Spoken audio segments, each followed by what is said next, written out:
क्या इसमें हमसे कोई फायर सर्विस से रिलेटेड कोई डिप्लोमा या सर्टिफिकेट मांगा जाएगा?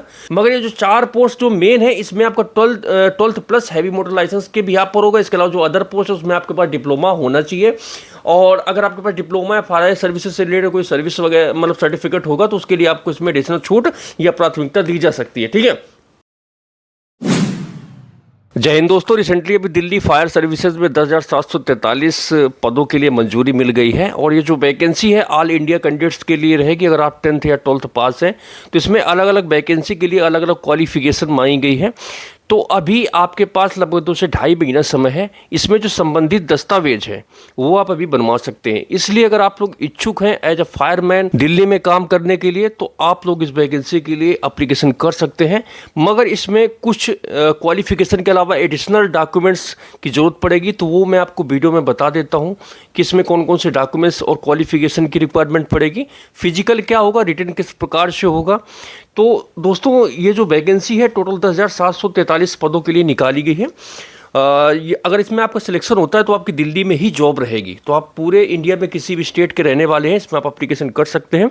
इसमें जो वैकेंसी है स्टेशन ऑफिसर के 176 पद हैं, सब ऑफिसर के 294 पद हैं, लीडिंग फायरमैन के 746 पद हैं, फायर ऑफिसर के 3,823 और डेप्यूटी चीफ फायर ऑफिसर के 4, डिविजनल ऑफिसर के 11, असिस्टेंट डिविजनल ऑफिसर के 32, इमरजेंसी रेस्क्यू ऑफिसर के 3,546, स्टाफ ट्रेनिंग सेंटर के 294, सर्च एंड रेस्क्यू कंपनी के 44, कम्युनिकेशन ऑटोमोबाइल वर्कशॉप के 420 और एमटीएस के 1143 पोस्ट रहेंगे। अब आगे मैं आपको बता देता हूँ कि इसमें 10th बेस पे कौन सी वैकेंसी रहेगी। अगर आप इसमें एमटीएस के लिए एप्लीकेशन करेंगे तो 10th बेस में रहेगी। इसके अलावा leading fireman, fire officer, emergency rescue और कम्युनिकेशंस ऑटोमोबाइल्स वर्कशॉप, ये आपकी 12th plus heavy motor licence इसमें मांगा जाएगा। ये चीज़ ध्यान रखना, जो कि सबसे ज़्यादा पोस्ट है। जिसमें लीडिंग फायरमैन के जो पोस्ट है वो 746 है, फायर ऑफिसर के 3,823 है, इमरजेंसी रेस्क्यू के 3,546 है और जो आपका कम्युनिकेशंस ऑटोमोबाइल वर्कशॉप है इसके 420 पद है। तो जो मेन वैकेंसी आपकी 12th plus heavy motor licence पर ही होने वाली है। इसलिए जो बच्चे दिल्ली फायर सर्विसेज में ज्वाइन करना चाहते हैं, अप्लाई करना चाहते हैं, तो आप 12th हो वो तो आपके पास सबके पास होती है। मेन जो है इसमें आपके पास हैवी मोटर लाइसेंस होना चाहिए। अब बात आती है कि क्या इसमें हमसे कोई फायर सर्विस से रिलेटेड कोई डिप्लोमा या सर्टिफिकेट मांगा जाएगा। तो आपके पास बहुत अच्छी बात है, अगर आपके पास जो डिप्लोमा है फायर सर्विसेज का डॉक्यूमेंट्स रहेगा तो आपको इसमें बहुत अच्छा छूट मिलने वाला है। ठीक है। मगर ये जो 4 पोस्ट जो मेन है इसमें आपका 12th plus heavy motor licence के भी यहाँ पर होगा। इसके अलावा जो अदर पोस्ट है उसमें आपके पास डिप्लोमा होना चाहिए। और अगर आपके पास डिप्लोमा या फायर सर्विसेज से रिलेटेड कोई सर्विस वगैरह मतलब सर्टिफिकेट होगा तो उसके लिए आपको इसमें एडिशनल छूट या प्राथमिकता दी जा सकती है। ठीक है। तो 10th पे आपका एमटीएस रहेगा, बाकी जो रहेंगी 12th प्लस में रहेंगी। और कुछ जो ऑफिसर पोस्ट है वो आपकी ग्रेजुएशन बेस पे रहेगी। सैलरी इसमें आप मिनिमम जो आपकी सैलरी रहेगी कम से कम 50,000 रहेगी विद ऑल अलाउंसेस। अगर इसमें 8वां वेतन लगेगा तो आपका वही 70 से 75,000 तक आपका सैलरी जाएगा। एज की बात करें तो इसमें जनरल, ईडब्ल्यूएस और ओबीसी अदर स्टेट, ये चीज़ ध्यान रखना। अगर आप जनरल से आते हैं, ईडब्ल्यूएस से आते हैं या फिर ओबीसी अदर स्टेट से हैं तो आपके 18 से 27 साल होना चाहिए। अगर आप दिल्ली से ओबीसी हैं तो आप 18 से 30 साल तक एप्लीकेशन कर पाएंगे। एससी और एसटी 18 से 32 साल। अगर हाइट की बात करें तो हाइट इसमें जनरल, ओबीसी और ईडब्ल्यूएस की 170 रहेगी। लास्ट टाइम मगर जब ये वैकेंसी आई थी इसमें 165 थी।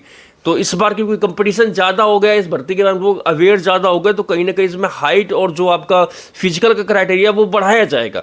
तो मैं आपको दोनों क्राइटेरिया बता देता हूँ। लास्ट टाइम जब ये वैकेंसी आई थी इसमें 165 सेंटीमीटर थी, मगर इस बार आप 170 समझ के चलें। ठीक है। रिटन टेस्ट में होता है, रिटन टेस्ट में आपका इस बार 100 क्वेश्चन आएंगे, लास्ट टाइम इसमें 200 क्वेश्चन थे। ठीक है। और इसमें आपको 90 मिनट का समय मिलेगा। 100 क्वेश्चन क्योंकि रहेंगे, इसमें 1/4 की निगेटिव मार्किंग रहती है। इसमें मैथ, रीजनिंग, जीके, हिंदी और इंग्लिश। ठीक है। इस बार 20-20 क्वेश्चन आएंगे, लास्ट टाइम 40-40 थे। ठीक है। तो आप इसके हिसाब से अपना तैयारी करते रहें। और इसमें आपका जो फिजिकल है, लास्ट टाइम 800 मीटर की रनिंग हुई थी, इस बार आपकी 1600 मीटर की रनिंग इसमें होगी। ठीक है। ट्रेड टेस्ट आपका गाड़ी चला के देखा जाएगा। और इसमें फिजिकल में और कुछ होता है, आपका रोप क्लाइंबिंग हो गया।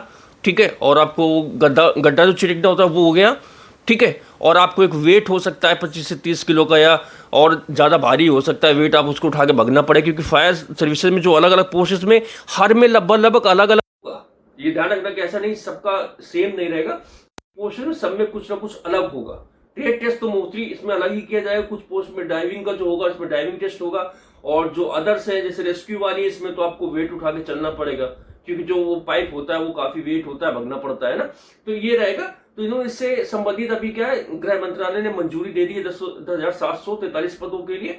तो इसमें दिल्ली पुलिस ने क्या बोला, ये जो vacancy DSSB Delhi subordinate selection board के माध्यम से भरी जाएगी।